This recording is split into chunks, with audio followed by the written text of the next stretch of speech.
Before the first sunrise of recorded history, smoke rises from a slow river where families gather at the edge of the world's first cities. A child carries grain to a hearth, the scent of wet reeds on her hands. Here, in the damp soil, a revolution takes root. As foragers learn that seeds, given care, will grow, wandering gives way to settlement.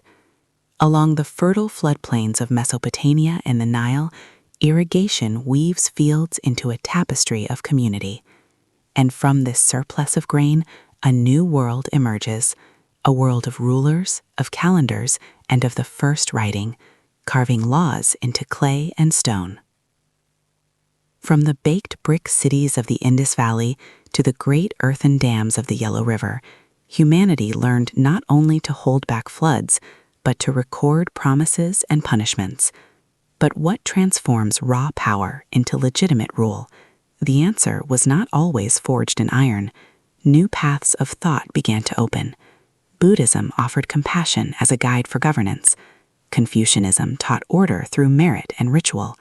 In the hills of the Near East, Judaism refined law and collective memory, while across the Mediterranean, Christianity built communities around a message of hope.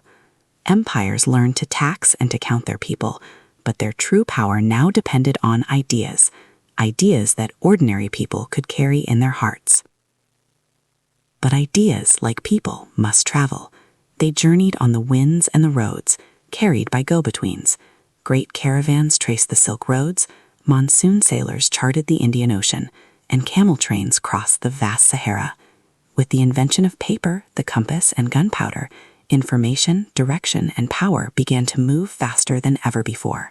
Merchants and nomads became the world's great connectors, translating not just wares, but wisdom. Yet these same routes that carried silk and spices could also carry famine and plague. The networks faltered, but always recovered, adapted, and grew, reminding us that our destinies have long been interconnected. Soon, sails reached beyond the known horizon, and the salt spray of the open ocean began to stitch new worlds together.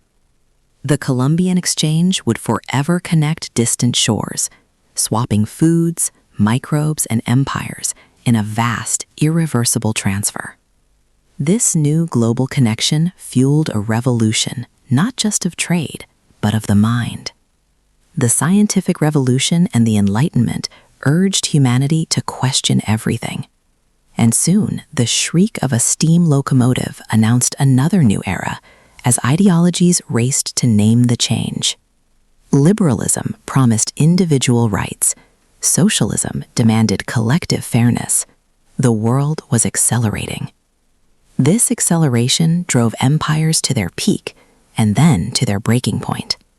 The planet endured 2 world wars, the horror of genocide, and the displacement of millions. From the ashes, new nations were born as colonial maps were redrawn.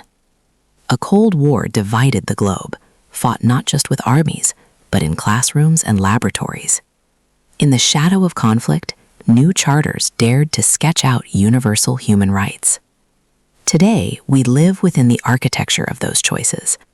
Our global supply chains, our teeming cities, and the screens that connect us are all descendants of this tumultuous past. The debates that shape our lives over climate, disease, and inequality are echoes of that era, a story that began with a handful of grain by the side of a slow-moving river.